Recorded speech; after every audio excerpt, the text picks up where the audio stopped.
And so it was that the mightiest country on earth sank ever deeper into political chaos. Our meeting did not last long. Senior Democrats, House Speaker Nancy Pelosi and others, after a sit-down today with Donald Trump aimed at ending the partial government shutdown. He asked Speaker Pelosi, will you agree to my wall? She said no. And he just got up and said, then we have nothing to discuss, and he just walked out. Again, we saw a temper tantrum. Meanwhile, somewhere nearby, Trump tweeted, "A total waste of time," he wrote. Bye-bye. Caught in the middle, those 800,000 federal workers ordered to stay home or work without pay. The president seems to be insensitive to that. He thinks maybe they could just ask their father for more money.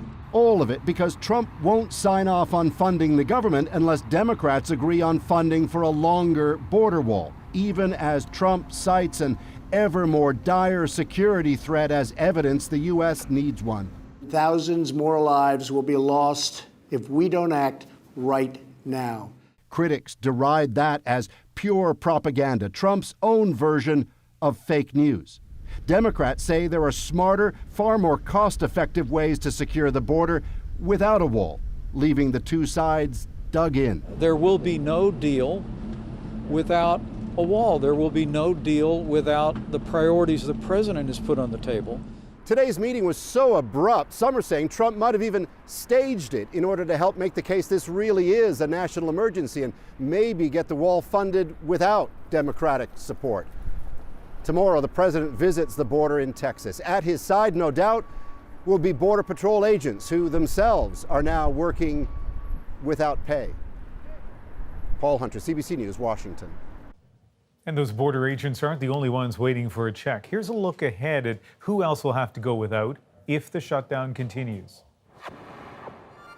Friday is scheduled to be a payday for many federal workers, but they won't get anything if this drags on. And by Saturday, it will become the longest government shutdown in U.S. history, exceeding the 21-day shutdown of December '95.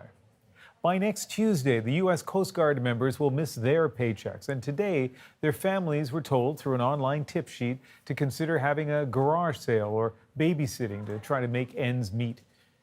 By Friday, January 18th, federal district courts will run out of money. Criminal cases will go on, but civil cases may get bumped.